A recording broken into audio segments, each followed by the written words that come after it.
Well, I thought that we made a couple of big plays when we needed them. And obviously, Dylan Carter came in, did a great job for us, gave us 3 full innings and mixed in a lot of off-speed pitches along with a good fastball, a little sink, and came in a tough situation. I think we had a 3-run lead, 2 on, nobody out. I think he had to go through the 3 and maybe 2, 3, 4 hitter somewhere in there, but just really did a nice job. And, you look at the defensive play that Brady Slavin's made with 2 outs in that inning. Ball was hit from a left-handed hitter down the right field, on the ground, heading towards the right field line. And Brady, he just made a great play. The ball took a little funny hop there at the end, kind of jumped out up on him, and he tracked it. So that was a big play for us. It seemed like the ball was kind of carrying there in the second inning. What did you see on the 2 home runs that y'all hit?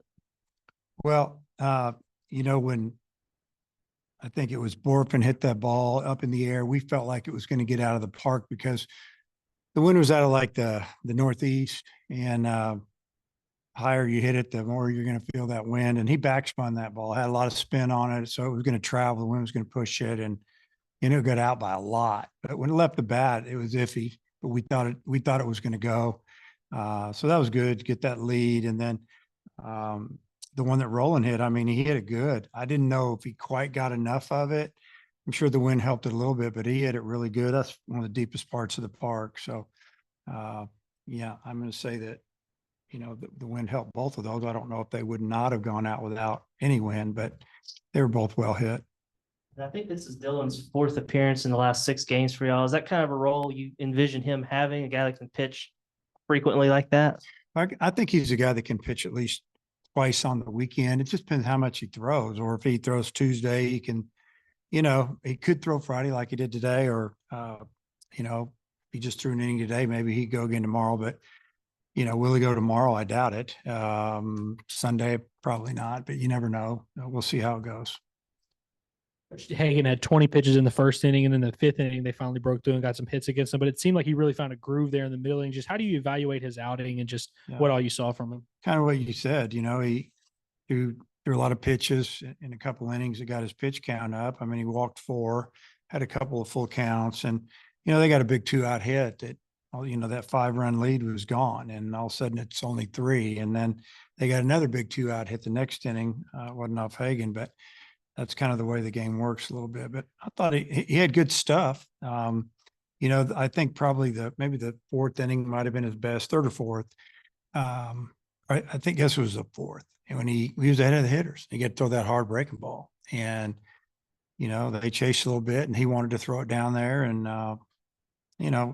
he just needs to put more of those type innings together. If he does, he's going to give us 7 or 8 innings, and that's what we'd love.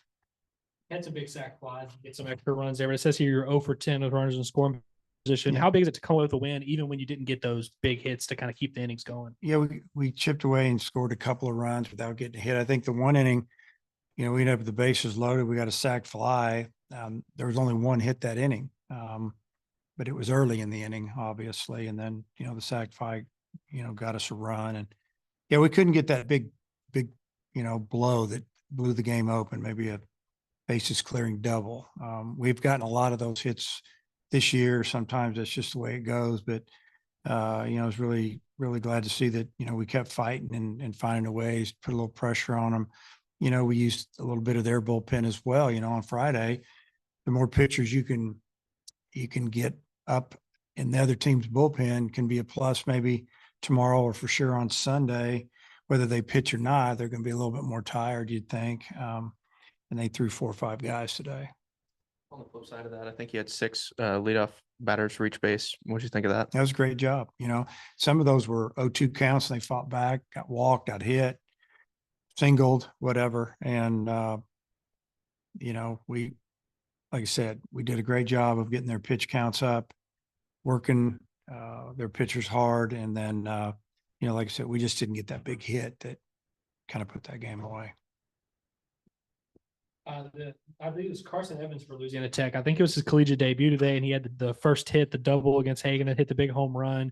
What do you make of a freshman making of his debut, and then it just has 2 big hits like that? Yeah, he's strong. I mean, he's really put together, big kid, and they probably just felt like they wanted that right-handed bat in there against the lefty, but then, he ended up hitting a home run off a right-hander. And the first pitch, he jumped that fastball. Probably looked like it was down the middle end. And I mean, that ball stayed straight. He hammered it. So.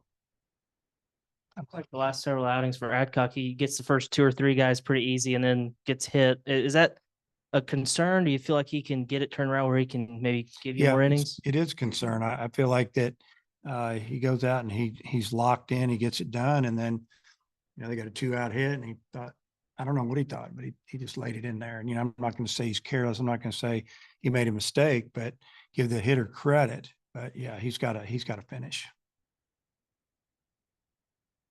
I was interviewing Lane, so if I missed you talking about this, I apologize. But when Dylan came in, they had 2 runners on. You guys had stranded the bases loaded.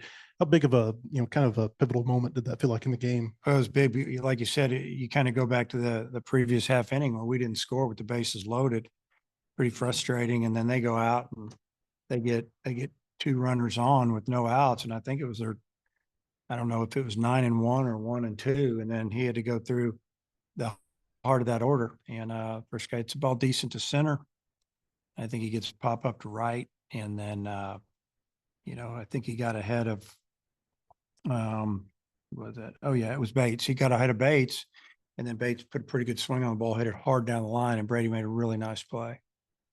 Show a little bit less velocity than you guys were expecting from him tonight. Yeah, a lot. Like maybe, he got up to 89 there in the 4th or 5th, at least on the board. I don't know what it was, but we thought he was going to sit 89 and go about 92, 93. And so we were a little confused early. Were those like fastballs, or was he throwing a lot of change ups? And then we kind of figured it out that he'd settled in on about 87, 86 with a 77 mile an hour breaking ball all the way up to 80. And at least that's what it said on the board. So I thought our hitters did a nice job of putting together some good swings, scored 4 in the second and, one in the third.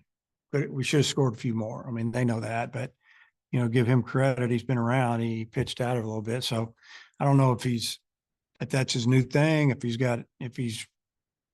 battling something. But he fought us all the way and gave his team a chance to win by pitching, I think, almost into the 4th, 5th inning, something like that. Gave him 4.